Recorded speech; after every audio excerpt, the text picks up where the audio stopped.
Good morning. Have you ever heard of scar tissue? There can be a lot of scar tissue if there have been deformations in our walking or in our health issues. And it's a physical thing, right?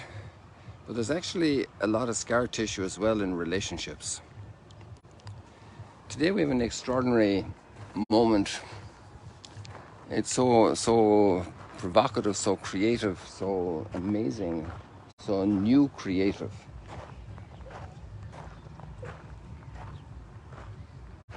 And you put it in the context of the whole history. It's amazing of how Joseph and his brothers are now together again. And how did his brothers get to Egypt? The Pharaoh's chariots came for them. Come on. And these guys are dying of hunger, and now they have this feast. Feast of recognition, feast of importance, feast of well-being. What a world. And we know yesterday and the day before, Joseph has been gifted with a heart of understanding through discovering God's providence in the negativity that he experienced in his life from his own siblings, their life threats, their jealous, their envies. Maybe he wasn't perfect along the way. Sometimes people with talent can be a burden for others. They can carry their talents and display their talents and show off their talents in such a way that the others are humbled, humiliated, or whatever. That's pride, that's vanity. That's also taking possession of talents as if they were mine and not something entrusted. A gift to serve others with. In any case, it can be a two-way street when it comes to relationships that are broken. But obviously there's no question about it that Joseph experienced incredible injustice. Being sold by his family, by his own siblings, sold on the market. How much are we offered? Yeah, it's a deal. Shake hands. You're great. Here's the money. Wonderful. We're happy. We're rid of our brother. And we made some money on him. Broken relationships, dealing with hostility, dealing with hatred, dealing with the challenges of life, the rancor that can build up, the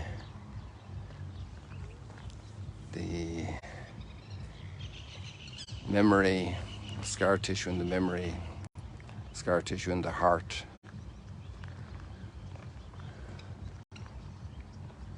Scar tissue that can be a major health threat.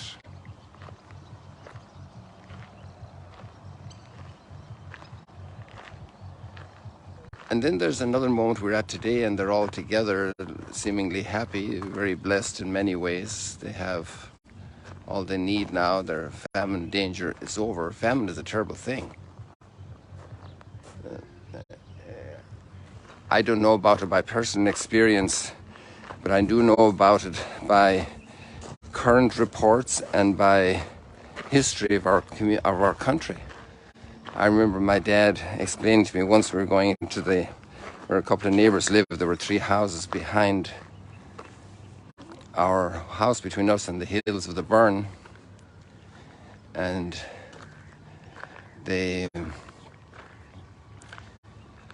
my dad told me there were 33 houses in the famine. Now, my dad was telling this to me in the early 60s. I was a young lad working in the fields with my dad, and there had been 33 houses, and now there were 3, and that was because of the potato famine. And the potato famine in the mid-40s of the 1800s, so 1840s. And we are talking in 120 years later. 120 years sounds like a lot of time, but You know, it was direct memory of my grandfather, of narratives, because he was born probably in the 1870s, and I was born in the 1950s, my dad 1917. So my dad's father surely told them stories, if they were able to tell them, if it wasn't a taboo subject, about the horrors of the famine. And to escape famine and now to be in security in Egypt. And then when I was a child also, we were getting letters from our aunts. In Nigeria, it wasn't a situation of famine, but my aunt was another aunt was in Ethiopia, 27 years. And you know what was going on in Ethiopia. Terrible famine. Terrible famine. Look at that, the reflection of the paddleboard man in the water. Isn't that amazing? That's the first time I've got a paddleboard reflection like this.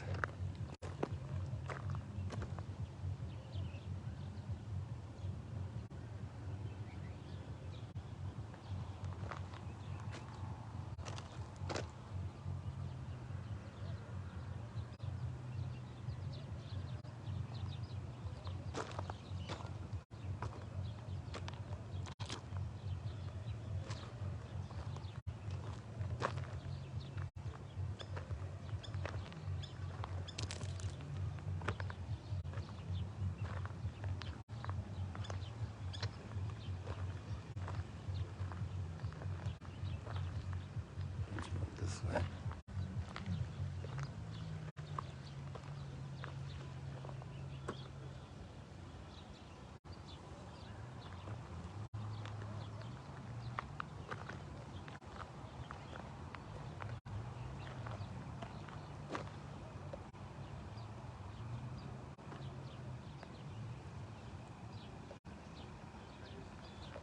Sorry, when it's totally zoomed in, it's very sensitive to the movements. Just want to get the whole picture there.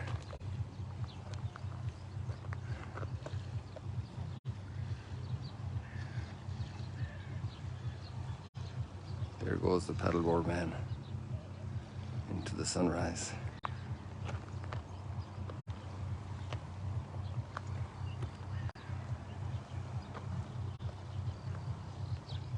So let's get back to our incredibly important and relevant topic.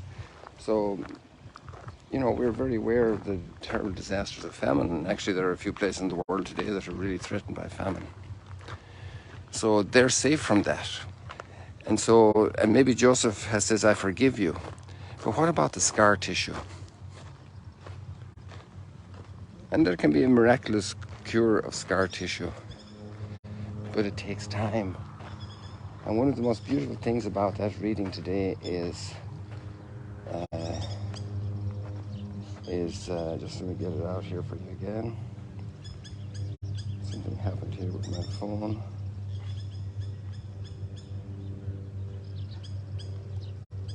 I lost my page. Just bear with me a second, please. Enjoy the sunrise.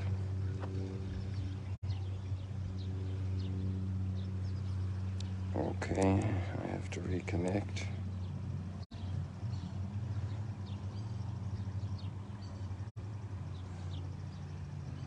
I'm just talking about the other phone where I have the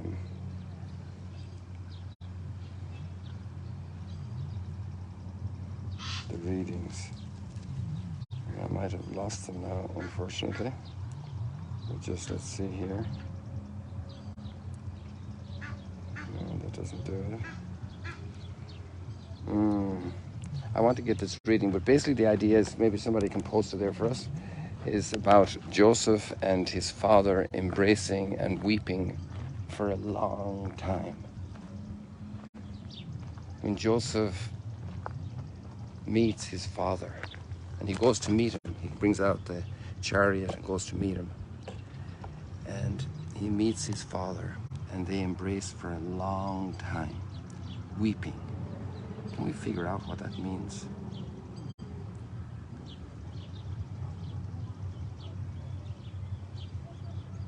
When we get into their hearts, And then watching the brothers around them, the victims of their envy, whom they inflicted so much suffering by their evil deed.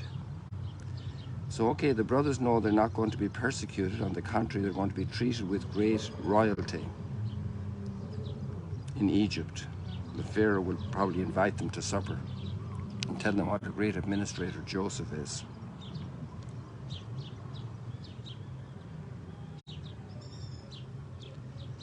But their hearts, what's going on in their hearts? What scar tissue has been there that needs to be fixed? That needs to be healed, that needs to be removed, that needs to be worked through. If Joseph and his father must embrace for a long time, and we understand that. We understand that.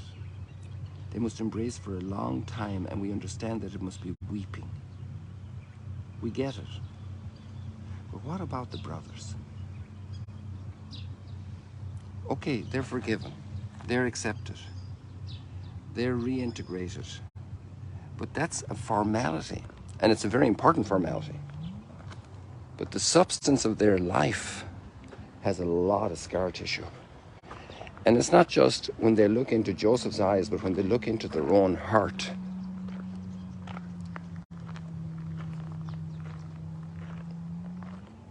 As soon as Joseph saw his father, Joseph hitched the horses to his chariot and rode to meet his father Israel in Goshen. As soon as Joseph saw him, he flung himself on his neck and wept a long time in his arms. And Israel said to Joseph, "At last I can die, now that I have seen for myself that Joseph is still alive." And there's a tremendous amount to ponder just in that comment of his heart. But it would be wonderful if they could live a long time together. But then death will surely knock on its door, on our doors at some point. But the brothers, what about the brothers? How are they dealing with this? How are they digesting this? A new sunrise in their lives. The evil they had done, in a certain sense, has been, now it has been corralled, it has been dealt with, it has been resolved. And this happens a lot in justice, in our justice system, you know. The judge hands down a sentence and hopefully it's just. But then after the sentence, sometimes you see reports in some horrible cases where people rejoice over the punishment of a person. But that's my brother and sister. That's Joseph and his siblings. That's the weeping father, the weeping parents.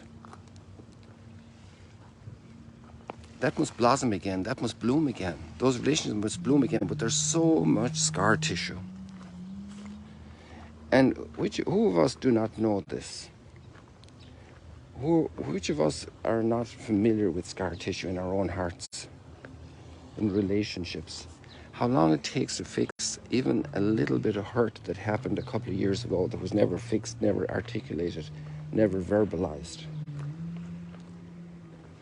Scar tissue process takes time.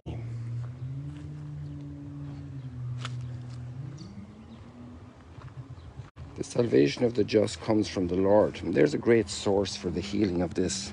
The Lord can take away the scar tissue and renew the relationships completely. But the same thing happens, you know, when Jesus meets Peter over here at the lake. "Do you love me?" 3 times. And he's working on Peter's scar tissue.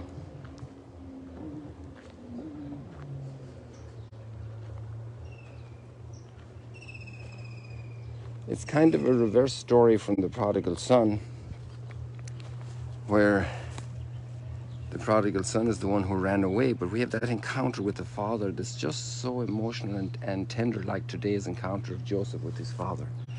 But in this case, it was the evildoer stayed at home with a straight face, like they had done nothing wrong. And the victim was banished and sent away. And that happens also. It can even happen in our justice system. It can happen in politics. It can happen in business. There's scapegoats. And one day we're going to meet the person that was our scapegoat. And scar tissue has to be dealt with. Okay, there's forgiveness. But those brothers, as they look into the eyes of their father again and again, until the day he dies, and in that day must be a very tough day for them also, because they're saying goodbye to a father whom they have deeply wronged as children, as the son.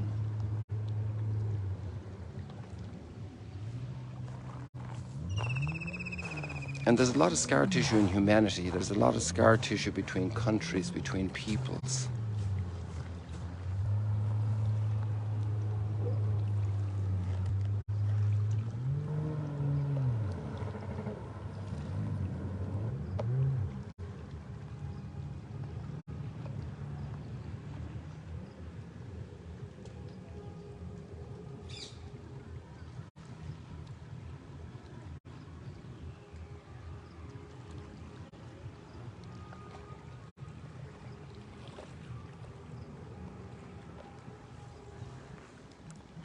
And really every crime and every sin leaves scar tissue that needs to be taken care of and dealt with. So there we got a huge field of work, people. That's part of the work of the salt of the earth and the light of the world. You are the salt of the earth and the light of the world. It's not a comfortable thing to deal with scar tissue. It takes time, gentleness, care. The Lord helps them. The salvation of the justice from the Lord. He is their refuge in time of distress. And the Lord helps them and delivers them from the wicked and saves them because they take refuge in Him. When the Spirit of truth comes, He will guide you to all truth and remind you of all that I told you. We have such resources to deal with all of this scar tissue, all of these fallen trees in our history, in our families. The Gospel speaks also about a lot of difficulty that the disciples will face as they go out into the world. Let's not be afraid.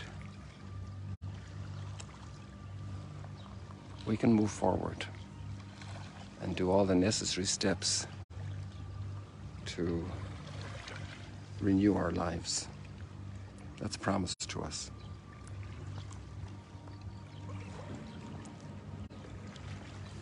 God bless you here from this beautiful spot on the Sea of Galilee.